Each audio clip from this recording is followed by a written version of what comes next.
Buenas noches, América. Se cumplen 100 años hoy desde que el Congreso de Estados Unidos aprobó la Ley Volstead, más conocido como Ley Seca o Prohibition en inglés. El Congreso, influido por una puritana sociedad de finales del siglo XIX y principios del XX, prohibió la fabricación, venta e importación de bebidas alcohólicas. El alcohol, que era acusado de todos los males sociales en una sociedad que se vigilaba.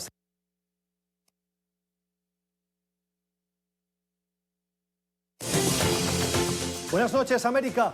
Se cumplen 100 años hoy desde que el Congreso de Estados Unidos aprobó la Ley Volstead, más conocido como Ley Seca o Prohibition en inglés. El Congreso, influido por una puritana sociedad de finales del siglo XIX y principios del XX, prohibió la fabricación, venta e importación de bebidas alcohólicas. El alcohol, que era acusado de todos los males sociales en una sociedad que se vigilaba a sí misma en aras de una templanza malentendida que debía impregnarlo todo. Contrario a lo buscado, el Congreso no solo no evitó el consumo de alcohol, sino que esa ley contribuyó a la generalización de su consumo, la venta ilegal sin control sanitario y el auge del crimen organizado. Es en esa época en las que se crearon los reinados de los gángsters como Al Capone. Hoy las naciones que imponen una veda estricta al alcohol tienden a ser islámicas. También hay restricciones parciales, como en Filipinas o en algunas partes de América Latina, donde no hay venta de alcohol durante las jornadas electorales, por ejemplo, o en Estados Unidos, donde perviven condados llamados secos o leyes, conocidas como leyes azules, que prohíben la venta los domingos. La lección que nos deja la historia es que durante la ley seca en Estados Unidos, como en todos esos espacios temporales hoy, la norma legal no impide el consumo de alcohol. Prohibir no es la solución, porque quien quiere siempre encuentra la manera de conseguir lo que busca.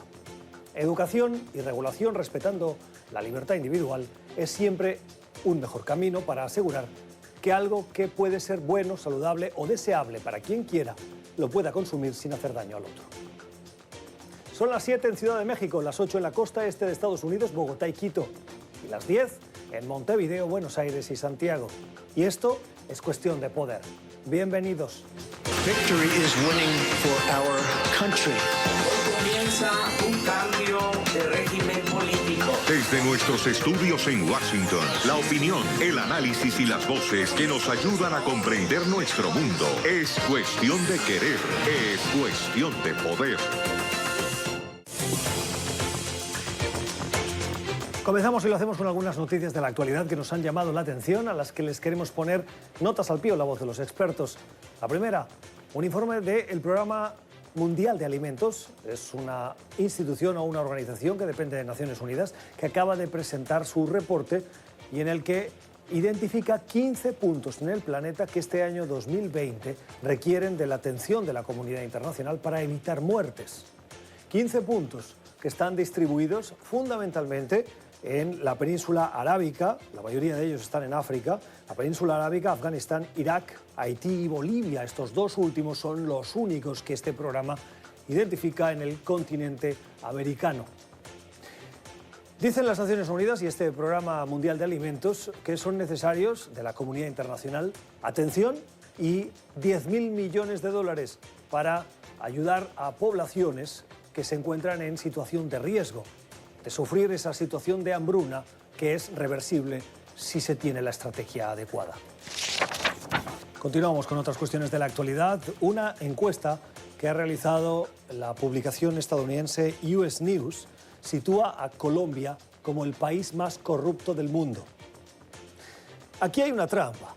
El título del índice es Índice de Percepción de Corrupción.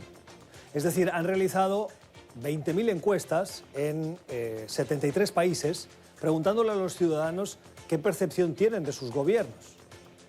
Una cosa es la percepción y la otra la realidad. Es preocupante que los colombianos tengan esa percepción y la comunidad internacional pueda tenerla, según este estudio. De los 10 primeros, 5 son latinoamericanos. Está Colombia, seguido de México, que tradicionalmente era uno de los que estaban en esa primera posición, seguido de Ghana, Myanmar, Guatemala, Arabia Saudita, Brasil, Kenia, Bolivia y finalmente Rusia. Nos llama mucho la atención, por ejemplo, que no esté Venezuela. Nicolás Letts es el director del área de cumplimiento e investigaciones de la empresa de análisis Control Risk. Señor Letts, gracias por estar con nosotros. Bienvenido a Cuestión de Poder. ¿Es Colombia el país más corrupto del mundo? Muy buenas noches y muchas gracias por la invitación. Mire, no, evidentemente a nuestro juicio claramente no es el país más corrupto del mundo y no hay evidencia a nuestro juicio de cifras o estadísticas que así lo soporten.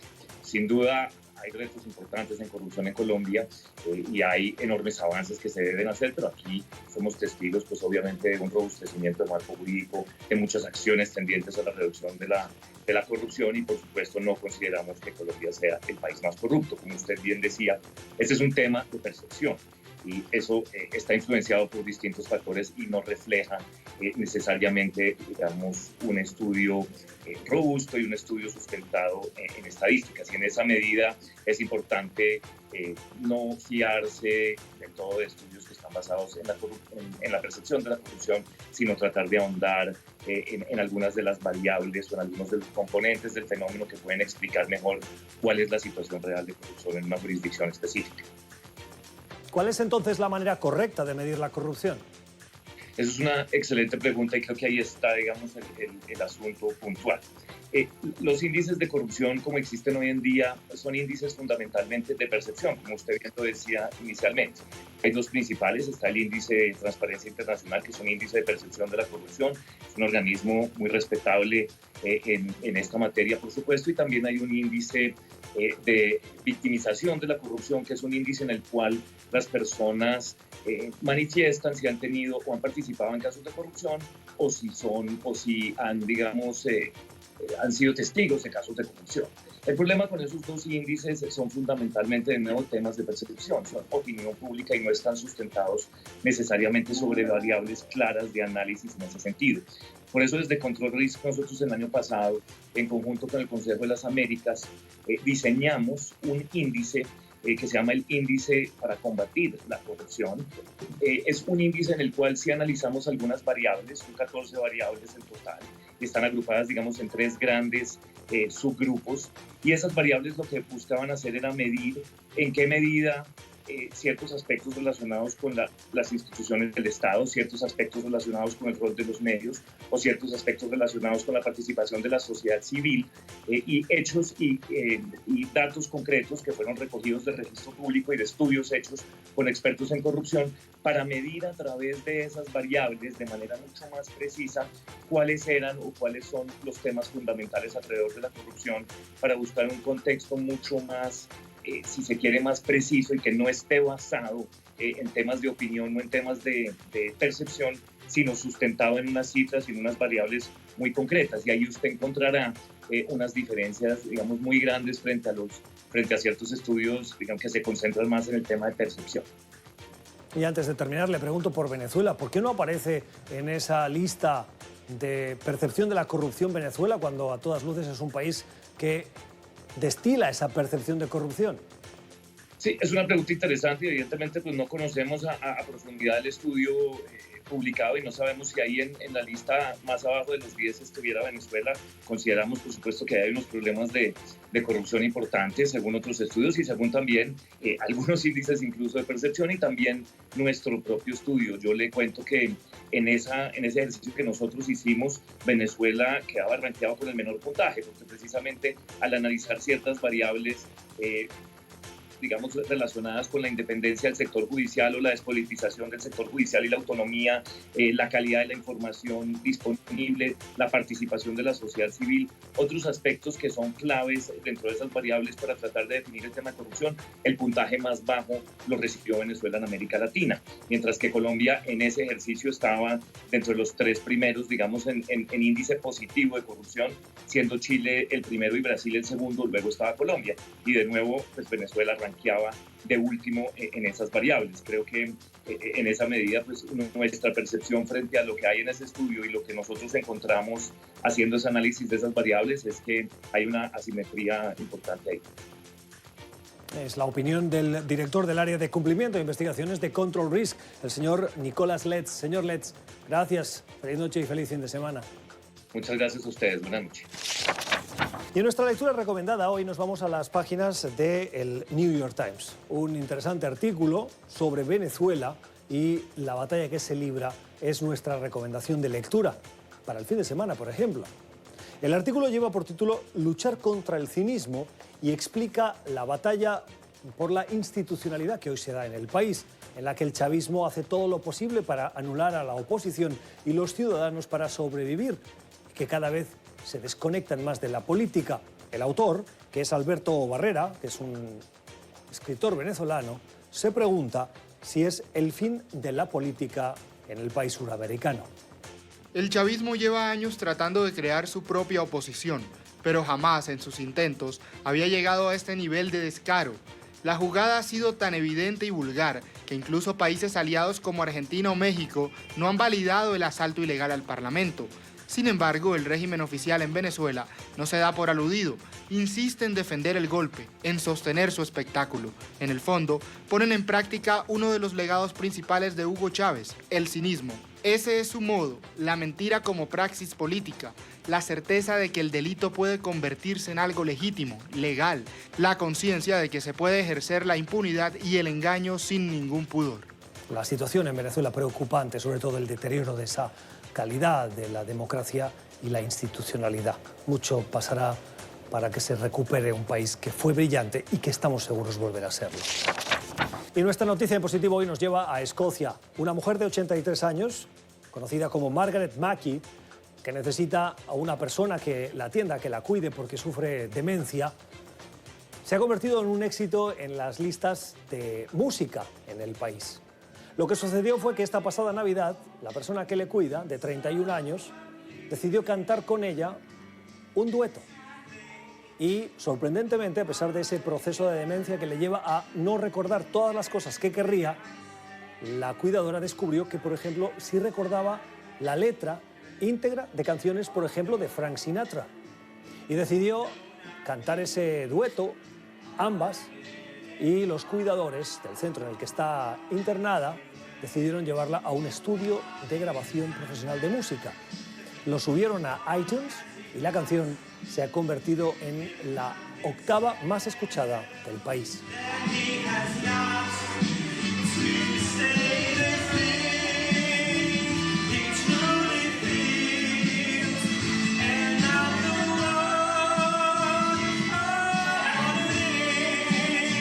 El éxito es tal que ha superado a artistas tan consagrados como Ed Sheeran o Miley Cyrus, para los que saben de música. Pero en cualquier caso, es especialmente emocionante escucharla. Ya regresamos. Tiempo para el análisis, para la conversación. Nos vamos a Puerto Rico, al menos para hablar de la situación en la isla. Desde el 28 de diciembre no ha dejado de temblar. Llueve sobre mojado, como hemos dicho ya en este programa esta semana.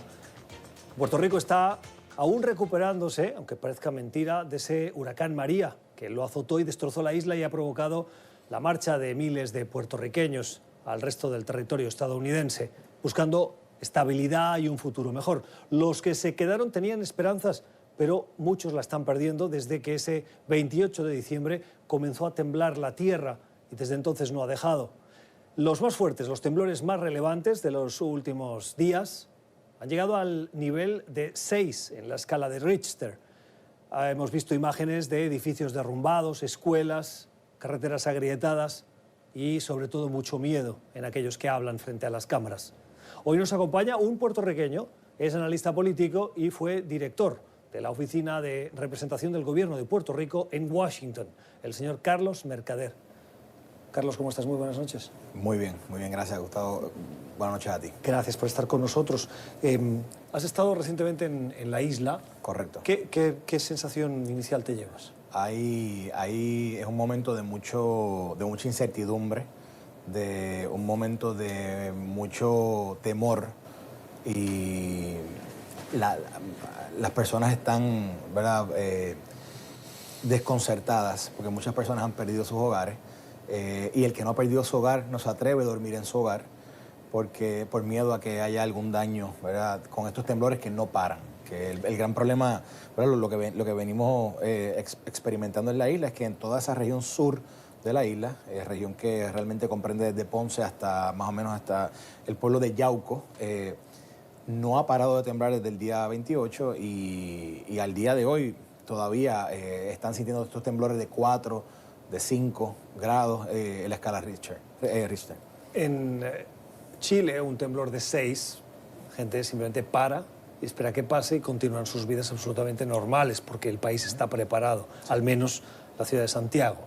Puerto Rico no está preparado para los temblores. No, Puerto Rico no había tenido un temblor de esta magnitud desde el 1918. Así que obviamente esto es algo, ¿verdad?, que los puertorriqueños no están, en su psiquis no está, ¿verdad?, el que se van a levantar o el que en su día normal van a sentir la tierra temblar. Y obviamente cuando se vieron los efectos de los temblores más fuertes, cuando se vieron las casas destruidas, se vieron escuelas destruidas, se vieron edificaciones que llevan más de 120 años en la isla, ¿verdad?, derrumbarse, pues eso, ¿verdad?, siembra un poco de miedo en la población, particularmente en aquellos que están, de nuevo, 3 y 4 o 5 o 6 temblores al día, ¿verdad?, los están viviendo, los están experimentando. Y un temblor, yo nunca había vivido un temblor anteriormente tan fuerte como el que llegó al grado 6, pero viví los dos. Y ¿no?, quizás nuestros amigos de Chile pensarán que, ¿verdad?, que eso es, ¿verdad?, salió el sol y salió la luna y ya. Pero en Puerto Rico la verdad es que no. La verdad que anteriormente hemos vivido huracanes, el huracán María, hemos visto el desastre de ellos, pero un terremoto, ¿verdad? Y de nuevo, la ristra de temblores es lo que yo creo que tiene a todo el mundo un poco en miedo, porque no se sabe cuándo es que esto va a parar. Y un detalle bien importante es que Puerto Rico tiene una falla que era muy conocida, que es más al norte de la isla, y esa falla fue la que realmente provocó un gran terremoto que fue en el 1918. Esta falla, que está activa, esto es una falla que anteriormente no se había descubierto. Así que obviamente hay también algún tipo de preocupación de que esa falla que se conoce, que en cualquier momento puede activarse, que pase y venga una catástrofe quizás aún mayor. Y obviamente, Gustavo, tú has cubierto esto por los últimos 2 años y medio. Sabes que Puerto Rico se estaba recuperando lentamente de los estragos del huracán Irma y de María. Y es muy lamentable, ¿verdad?, ver lo que está pasando hoy, porque de lo que pasó con los huracanes se asignaron unas cantidades de dinero de ayuda federal, de ayuda de los Estados Unidos, para que se pudieran, ¿verdad?, utilizar en fortalecer las estructuras, en mitigar daños.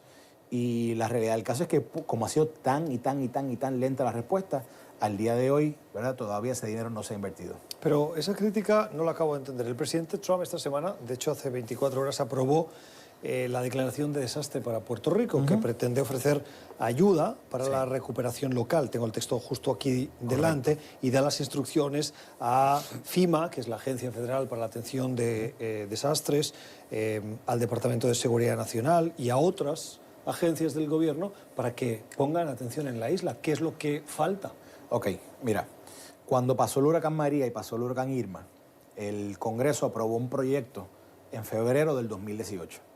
Ese proyecto, que era un proyecto que le asignaba fondos a la Agencia de Seguridad Nacional, que es donde está FEMA. FEMA está debajo de esa agencia. Y también le asignaba un dinero a la Agencia de Vivienda Federal. Esos dineros se asignaron para que fueran repartidos en la isla en diferentes programas que ayudaran a reconstruir hogares, reconstruir los daños del huracán, relocalizar zonas urbanas que se identificó que estaban en zonas inundables, y etcétera. Hay un sinnúmero de programas que están bajo esos fondos que se asignaron. El problema es que para tú poder llegar a esos fondos hay un proceso burocrático. Hay un proceso en que el Estado, Puerto Rico como territorio americano, participa como un Estado. Y el Estado le somete unos planes al gobierno federal, y el gobierno federal a su vez da el dinero. Pues el Estado ha sometido los planes por estos últimos 2 años, pero el gobierno federal no ha dado el dinero. Y aunque han aprobado planes, no lo han otorgado. La declaración de desastre mayor es algo que es rutinario cuando hay un desastre como este, cuando pasan los huracanes, y eso es para activar ayuda inmediata, de emergencia.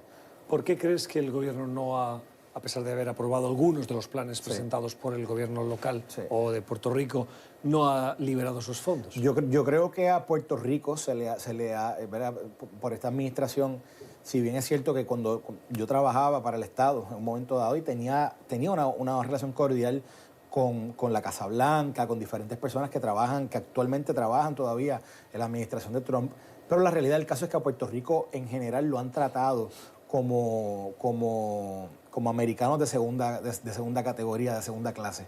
Y definitivamente se le han aplicado a Puerto Rico unos requisitos, una burocracia sobre burocracia que no se le aplica a más ninguna otra jurisdicción, a más ningún otro estado.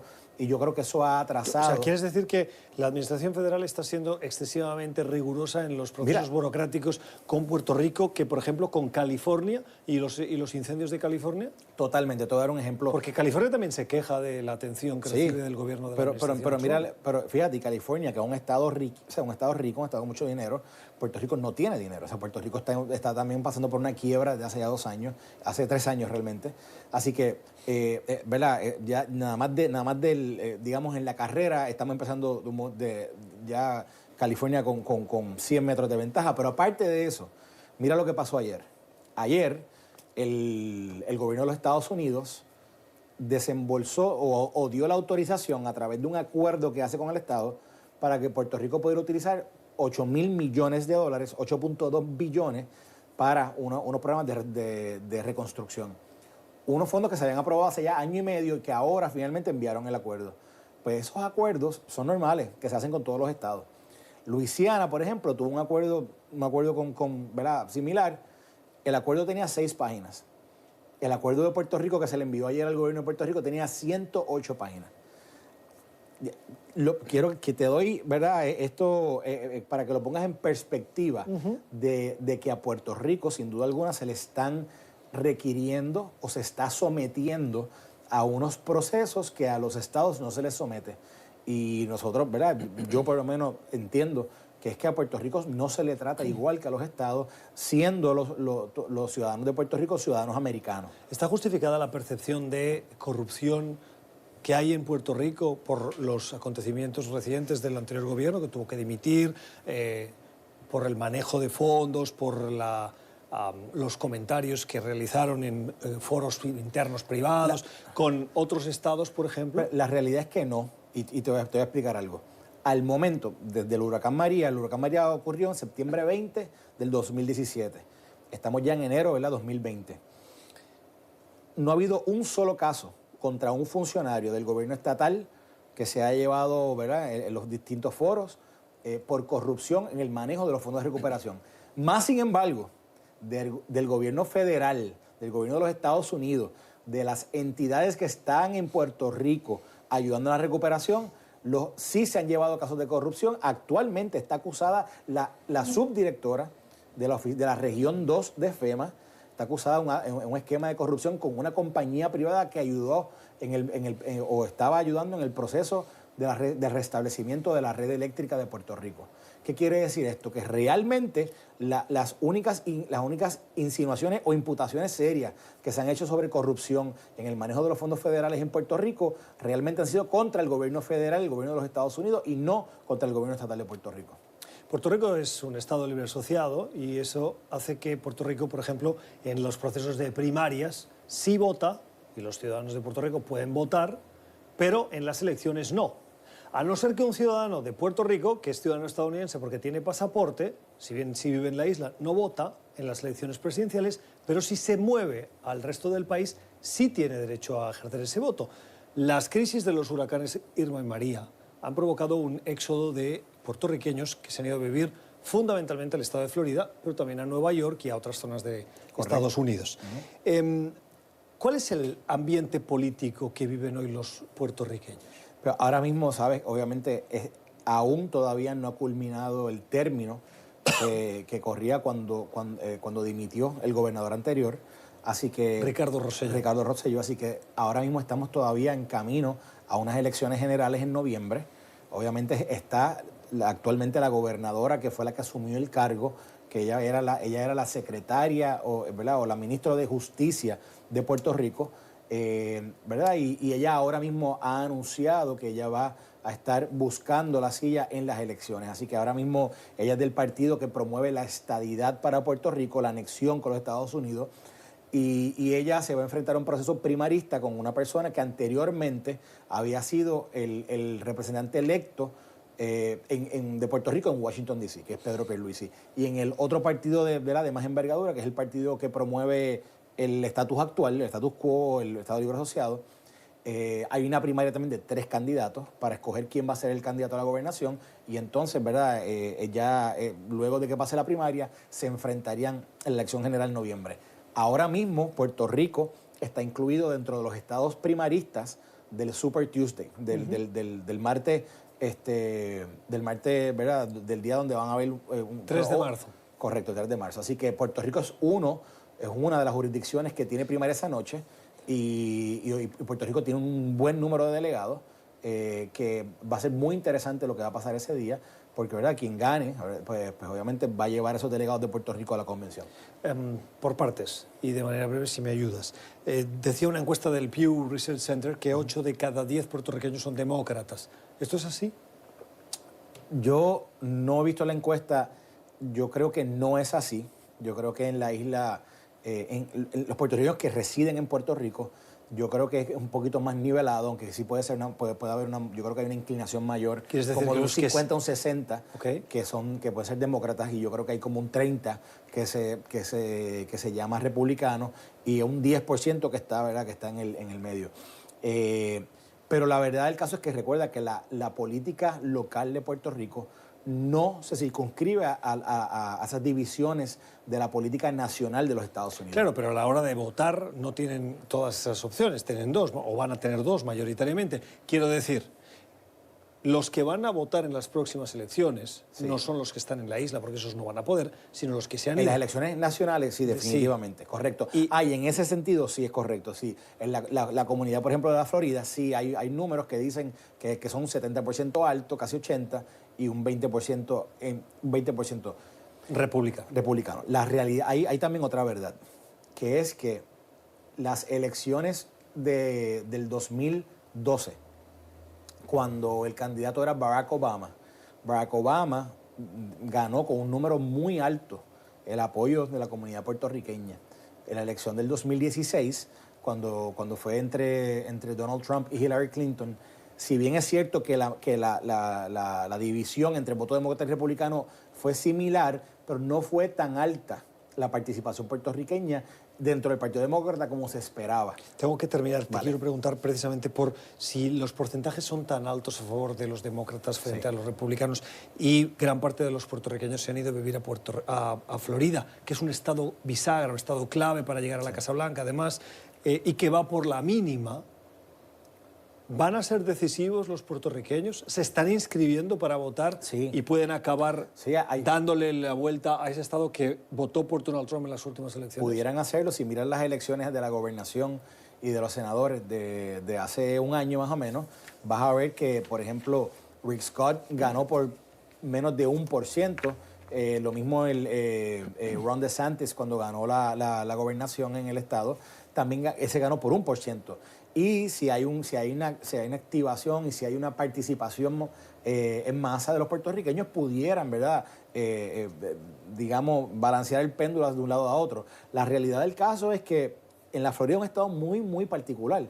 Porque, por ejemplo, de la Florida tienes el senador Rick Scott, que antes era gobernador, que se ha convertido en la figura más importante del Partido Republicano, pero de la política nacional en Puerto Rico. Y él un poco aminora, o digamos, es un atenuante para que los puertorriqueños salgan masivamente en contra del voto republicano. Así que en la Florida se está dando un fenómeno muy, muy particular, que yo creo que hay que estudiarlo, pero sin duda alguna, estás correcto, los puertorriqueños pudieran definitivamente decidir qué pasa en la Florida. El análisis de Carlos Mercader, que es analista político, fue director de la Oficina de Representación del Gobierno de Puerto Rico en Washington. Carlos, gracias, feliz noche. Gracias a ti. Escuche otra vez esta entrevista en nuestro podcast, en Apple y en Spotify. Y suscríbase. Ya regresamos.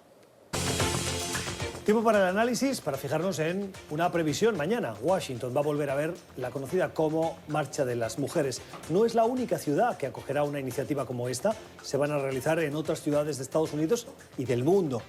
Las mujeres que salen a la calle para reivindicar sus derechos. Pero, como vimos en concentraciones anteriores, esas marchas no están compuestas solo por mujeres, también hay hombres y hay familias. Y cada año han ido poniéndole el acento en la reivindicación de un derecho distinto. Washington va a volver a acoger esas marchas que han tenido un crecimiento importante bajo la presidencia de Donald Trump, en quien muchas mujeres ven como la antítesis de la defensa de sus derechos. No sé si con justicia o no, pero eso es lo que piensan. Hemos invitado a María Luisa Rosell, es periodista, es peruana, trabaja para el canal 1 TV de México. ¿Lo he dicho bien? 1 TV de México. Gracias por estar con nosotros, María Luisa. Un placer, gracias, Gustavo. Buenas noches. Mañana vamos a ver una marcha como la del 2016, como la del 2017 o más pequeña. Va a ser un poco más pequeña. Va a ser un poco más pequeña. Recordar que la marcha del 2017 fue histórica, no solamente porque aglutinó a más de 500.000 de mujeres, hombres, niños, familias en general aquí en Washington, en la capital, sino que era otra circunstancia en la que se presentaba esta marcha histórica. Era una marcha que surgía en respuesta a lo que muchas mujeres en Estados Unidos catalogaban como una amenaza, que era la amenaza de la presidencia de Donald Trump. Recordemos que el contexto en el que se da esa primera marcha histórica fue justamente cuando Donald Trump estaba por asumir o había asumido el mando. La marcha ocurrió un 21 de enero y la asunción del mando fue el 20 de enero, un día después. Además fue una contraposición entre los seguidores del presidente Trump Así es. y la marcha que se convirtió un poco en la antítesis para Así decirle es. al presidente no todo el país está reunido en torno a su figura, al contrario. Exacto, y en el momento en que se da esta marcha y la convocatoria, que fue multitudinaria y que tuvo eco en otras partes del mundo, no solamente aquí en los Estados Unidos, era un momento en donde las mujeres sentían que una serie de los temas que importan a las mujeres y en realidad a las familias, a los hombres, a los votantes en general en Estados Unidos, estaban sobre la mesa, estaban en juego. Muchas de esas cosas, después de los 3 años de la presidencia de Donald Trump, ya han ocurrido. Esos temores que tenían las mujeres votantes en Estados Unidos respecto, por ejemplo, de los derechos reproductivos, respecto, por ejemplo, de los temas de inmigración, que son 2 temas importantes, y respecto del tema también de la crisis climática. ¿Esos son los 3 temas de la edición de este año? Esos son los 3 temas de esta edición, fueron los temas también de la primera marcha. Y esos 3 temas son los principales. Han decidido las organizadoras de la marcha de las mujeres en Estados Unidos reducir el número de temas. Antes había una decena de temas y han decidido reducir esta agenda a que sean solamente 3 temas, porque la idea es motivar a que las mujeres de todas las tendencias electorales, ideológicas y de todas las composiciones demográficas salgan a votar en las elecciones del enero del 2020, de este año. Estamos ya en otra etapa. Muchas mujeres consideran que el movimiento fue oportuno porque tuvo una vinculación directa y una consecuencia directa, por ejemplo, en las elecciones de medio término del año del 2018. Cuando llegan una serie de mujeres por primera vez al Capitolio y crece el número de mujeres que representan diferentes tendencias políticas, no solamente demócratas, sino también republicanas. Entonces, el efecto del movimiento, de la marcha de las mujeres en Estados Unidos ha tenido consecuencias políticas. Ha habido un deseo y un número mayor de mujeres que se han aglutinado en las calles y luego de las calles a las urnas para llevar adelante lo que consideran que son las mejores propuestas. El hecho de que el 2017 fuera multitudinaria, pero en el 18 menor y ahora se espere que sea menor, ¿es porque se va desinflando esa reivindicación femenina?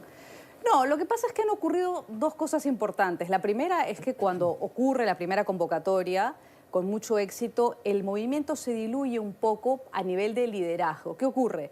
Que las mujeres que eran las líderes, las fundadoras, comienzan a tener fracciones. Hay un pequeño quiebre, una pequeña fragmentación dentro del grupo que las lideró inicialmente y se produce la renuncia de algunas de ellas. Hay algunas acusaciones de antisemitismo que algunas de las fundadoras dijeron una u otra cosa que disgustó a otras de las fundadoras y se produce esta primera renuncia, se separan 3 de ellas y luego lo que ocurre ahora, después de ese primer hecho, es que se nombra un nuevo directorio, una nueva conformación de las mujeres que son, digamos, las que inician o elaboran la agenda política de este movimiento social. Y con eso han quedado ahora 16, son 16 las fundadoras del movimiento. Y lo que se espera es que esto se traduzca en no solamente protestas en la calle, sino que se hagan cosas más concretas, por ejemplo, a nivel de las asambleas legislativas. Recordemos, Gustavo, que las asambleas legislativas en Estados Unidos tienen mucho poder. Es ahí precisamente donde se cambian las leyes, se modifican las reglas que pueden favorecer o no a las mujeres. Por ejemplo, en temas de derecho reproductivo, en Estados Unidos está habiendo, desde mi punto de vista, un retroceso. Las mujeres están adquiriendo menos posibilidades de tener recursos, por ejemplo, para su planificación familiar o aquellas que quieren acceder al aborto para que tengan la posibilidad de recurrir al aborto. Algunos estados han intentado revocar los estatutos o las leyes que permiten el derecho al aborto y otros están intentando hacerlo. Entonces, para la mujer estadounidense, este es un tema que, el de los derechos reproductivos, que es vital en la agenda. Así que entiendo que esa es una de las motivaciones mayores del grupo que la organiza, pero hay otros temas, cambio climático, crisis climática, para llamarlo apropiadamente, y inmigración también. ¿Es una marcha anti-Trump o hay presencia de personas que se sienten con afinidad republicana? Yo creo que sigue siendo una marcha en respuesta a la presidencia de Trump. Yo pienso que todavía hay en esta convocatoria mucho de lo que hubo en la primera convocatoria, es decir, un rechazo a una serie de políticas que las acabamos de comentar, ¿no? En temas de inmigración, por ejemplo, también, por supuesto, muchas mujeres rechazan la política antiinmigrante del presidente de los Estados Unidos o el lenguaje que pueda estar utilizando tanto en su campaña de reelección como en sus políticas públicas. Entonces hay mucho de eso que todavía sigue siendo el eco al rechazo de la agenda política del presidente. ¿Republicanos en esas marchas? Sí, hay algunas mujeres republicanas y republicanos que van, pero la mayoría de las personas que van a la manifestación que convoca la Marcha de las Mujeres tienen una tendencia política, ideológica, mucho más afín a la ideología un poco más progresista de aquellos que, por ejemplo, están a favor de los derechos reproductivos de las mujeres. En las asambleas legislativas estatales de los Estados Unidos, que está compuesta por republicanos, donde hay mayor republicanos, hay como una treintena de asambleas legislativas de las 50 en Estados Unidos que están en manos de republicanos, y esas asambleas legislativas tienen una agenda muy en contra de los derechos reproductivos de las mujeres. Entonces, yo diría que la tendencia es un poco más hacia aquellas políticas públicas que favorecen los derechos de las mujeres y no las que más bien les ponen zancadillas o obstáculos. Estados Unidos tiene un sistema electoral que es muy complejo. Hay una serie de estados de los 50 de la Unión que acaban siendo los que definitivamente deciden las elecciones. Le hace Pensilvania, Wisconsin, Michigan. Leía recientemente un análisis que estudiaba el voto de estos estados, que son los que acaban decantando elecciones, y identificaba a los votantes urbanos, mayoritariamente demócratas, y los votantes rurales, mayoritariamente republicanos. Pero en áreas semiurbanas, de conurbaciones próximas a las ciudades, pero que no son ciudades per se, identificaban a la mujer de edad madura como las que podían acabar decidiendo las elecciones en esos estados. Estas marchas que se van a celebrar, ¿cuánto influyen en el perfil de esas mujeres que pueden votar una cosa u otra y que pueden acabar decidiendo las elecciones del próximo noviembre? Las marchas tienen un efecto. En Estados Unidos ya hemos visto que ese efecto se dio en las elecciones de medio término del 2018. Ha habido una movilización muy grande de varios colectivos que están tratando de tocar la puerta en diferentes jurisdicciones, como tú lo has señalado, en lugares rurales, en lugares que son suburbanos, en las propias ciudades. Las mujeres en las ciudades tienen más oportunidades de acceder a la información por el hecho de que viven en un lugar que es mucho más cosmopolita, más diverso, con mayor información. La mujer que está en un lugar rural en los Estados Unidos tiene otras características, la información que llega es solamente en Estados Unidos normalmente a través de 1 o 2 o 3 medios de comunicación. Hay pocos medios de comunicación que recojan puntos de vista diversos en las áreas rurales de los Estados Unidos. Entonces, la oportunidad que tienen las mujeres en Estados Unidos de participar en estas marchas les permite conocer, no solamente por la interacción con otras mujeres, sino que les permite conocer qué es lo que está pasando en otros lugares porque se comparte información, se accede a más información. Yo creo que sin duda alguna las marchas tienen un efecto político muy significativo y lo van a tener probablemente este año. ¿Cuál va a ser la tendencia? Eso lo vamos a ver cuando comiencen a darse las primarias, que van a comenzar ya en Iowa en unas pocas semanas, y luego lo veremos luego con quien quede nominado o nominada por el lado demócrata, pero sin duda tiene un efecto y una repercusión en el voto de las mujeres. Y más allá de las fronteras de Estados Unidos, es decir, en América Latina, ¿hay ecos, reverberaciones de esas marchas que toman también a las mujeres, las empoderan, salen a la calle a reivindicar sus derechos? Sí, lo ha ocurrido en América Latina, ha ocurrido en España, ha ocurrido en muchas partes. Las marchas y el movimiento de las mujeres es un movimiento que además en los últimos meses y en los últimos años ha cobrado mucha fuerza, particularmente después del movimiento del Me Too. La opinión, el análisis de María Luisa Rosell, que es periodista, es corresponsal en Washington del canal mexicano 1TV, es periodista peruana. Gracias, María Luisa. Gracias, Gustavo. Feliz fin de semana. Nosotros vamos a la pausa. Antes, como siempre, esta entrevista la pueden volver a escuchar en nuestro podcast en Apple y en Spotify. Suscríbase y háganos llegar sus comentarios a la cuenta de Twitter del programa Cuestión Poder NTN24. Tiempo para la cultura en Cuestión de Poder, para la recomendación que nos llega de la mano de Alexandra Colón Amil. Alexandra, muy buenas noches. Buenas noches, Gustavo. ¿Cómo cerramos hoy? Hoy con una película, se llama The Untouchables en inglés, en español Los Intocables. Y esto me huelo que va por lo de los 100 años de la ley seca. Va por ahí. Es una película de 1987 dirigida por Brian De Palma y se inspira en un libro del mismo nombre de Eliot Ness, que era un agente federal estadounidense que se dio a conocer por sus esfuerzos para controlar el Chicago de la ley seca y traer a la justicia a Al Capone. Entonces es una película que tiene todo el suspenso y la acción de las típicas películas de gángsters. Las redes sociales. Y en las redes sociales, la cuenta regresiva, la mirada a la marcha de las mujeres que se va a llevar a cabo en varias ciudades estadounidenses, una importante en Washington, en la jornada de mañana sábado. En las redes van preparando el terreno. Voy a estar fuera del país en esta fecha, pero haré lo que pueda para apoyar y promover esta reunión tan importante. La democracia está en juego, debemos levantarnos.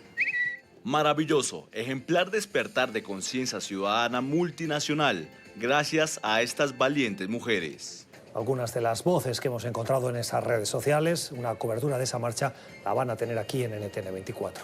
Hasta aquí llegamos hoy. Gracias por la generosidad de su tiempo. Esperemos que hayan aprendido, como lo hemos hecho nosotros, de nuestros invitados. Que tengan un feliz fin de semana.